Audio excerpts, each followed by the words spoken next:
రైతుల సంక్షేమమే కాంగ్రెస్ ప్రభుత్వ ధ్యేయమని ప్రభుత్వ విప్ ఆది శ్రీనివాస్ అన్నారు.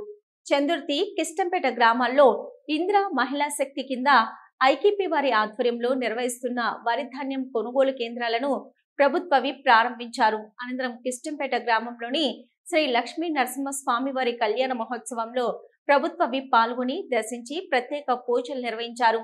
ఈ సందర్భంగా ప్రభుత్వ విప్ మాట్లాడుతూ రైతులు పండించిన పంటలకు మద్దతు ధర ఇస్తూ కొనుగోలు చేస్తున్నామని, మహిళా తల్లులను కోటీశ్వరులను చేయాలనే సంకల్పంతో రాష్ట్ర వ్యాప్తంగా 50% కొనుగోలు కేంద్రాలను వారికి కేటాయించారని వెల్లడించారు. రైతులకు నాణ్యమైన విద్యుత్, ఎరువులు, మేలైన వంగడాలను ప్రభుత్వం తరపున అందిస్తున్నామని తెలిపారు. తెలంగాణ రాష్ట్ర ప్రభుత్వం ప్రతిష్టాత్మకంగా పేద ప్రజల కోసం అమలు చేస్తున్న సన్నబియ్యం పంపిణీపై బీజేపీ వారు రాజకీయం చేస్తున్నారని మండిపడ్డారు.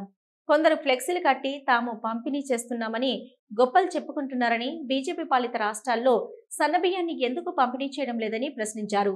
ఈ కార్యక్రమంలో కాంగ్రెస్ పార్టీ మండల శాఖ అధ్యక్షులు చింతపంటి రామస్వామి, మాజీ ZPTC Nagam Kumar, AMC chairman Chilukala Tirupati, vice chairman Bojja Mallesham, నాయకులు గొట్టి ప్రభాకర్, పులి సత్యం తదితరులు పాల్గొన్నారు.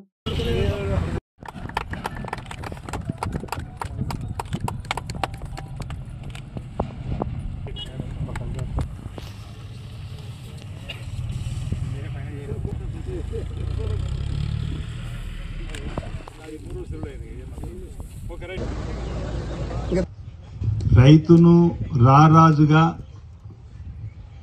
చేయాలనే ఒక సంకల్పంతో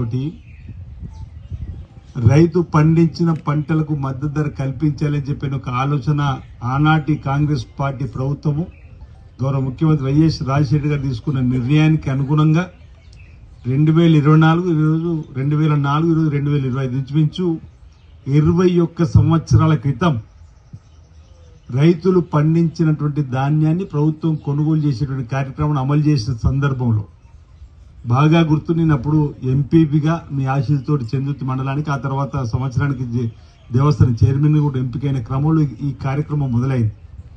ఆ రోజు 580 రూపాయలకు మద్దతు ధర పట్టున్నప్పుడు బయట 400 రూపాయలు కూడా ఎవరు కొనుక్కోవడానికి ముందుకు రాని సందర్భంలో మధ్య దళాలకు అమ్ముకుంటున్న సందర్భాన్ని దృష్టిలో పెట్టుకొని రైతుకు ఉచిత కరెంట్ ఇచ్చినాం, మొదటి సంతకం పెట్టినాం. ఆ రోజు వ్యవసాయం దండగా అంటే కాదు, వ్యవసాయం పండుగ అన్నది కాంగ్రెస్ పార్టీ.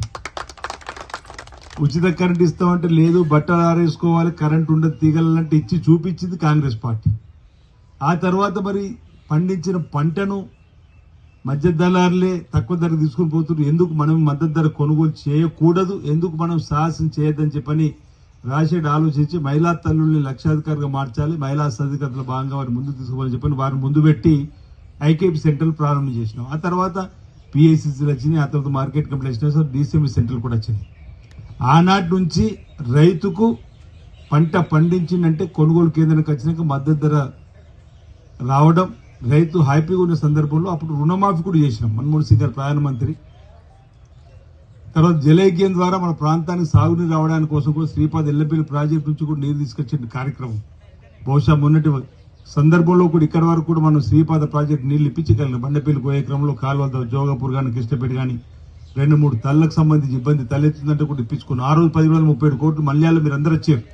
ఈ గ్రామం యావత్తు బహుశా 4-5 వ్యాన్లు పెట్టుకొని 2 స్ట్రిప్లు కొట్టుకొని జోగాపూర్ ఊర్లు ఎందుకంటే దగ్గర ఉంది కాబట్టి చెప్పి ఎక్కువ సంఖ్యలో వచ్చినప్పుడు 17-37 కోట్లు మన శ్రీపాద ప్రాజెక్టు సంబంధించి పైన ఇప్పుడు లచ్చపేటకు సంబంధించిన మీరు స్థలంలో కాడ చూసుంటారు. ఇప్పుడు కాలువల పనులు స్టార్ట్ చేసినాం. ఈరోజు మర్రిపల్లి దగ్గర ప్రాజెక్టు పనులు ప్రారంభం చేసినాం, కలిగి ఇబ్బంది కాకుండా ఉండి చూడాలని. మలక్పేట ప్రాజెక్టు పడవబడ్డటువంటి ప్రాజెక్టు ద్వారా ఎల్లరెడ్డిపేట మండలానికి ఈసారి కుడి కాలువ ద్వారా నీళ్లు ఇచ్చినాం. అయ్యో మనం వేమరావులో ఉన్నటువంటి 11 కిలోమీటర్ల కాలువకు నీళ్లు ఇస్తే బాగున్న రైతులు అంటే చూస్తే ఇంకా 350 మీటర్లు ఒకరు దవ్వలేరు. దవ్విన కాడ అన్ని మట్టి నిండుంటే గత 10 రోజులుగా జేసీబీలు తిరుగుతూ ఉన్నాయి. 11 కిలోమీటర్లు పూర్తి చేస్తున్నాం. అది పూర్తి కాగానే మలక్పేట నుంచి కూడా కోనపేట ప్రాంతానికి వేలాళ్ళు మారుపాక దగ్గర కూడా వచ్చేటువంటి 11 కిలోమీటర్లు నీళ్లు ఇచ్చేటువంటి కార్యక్రమం కూడా చేసే సందర్భం. సంకల్ప బలం అనేది ఉంటే ఏ ప్రాంతమైన అభివృద్ధి జరుగుతుందని చెప్పడానికి నిదర్శనంగా చెప్పేటువంటి ప్రయత్నం చేస్తున్నా.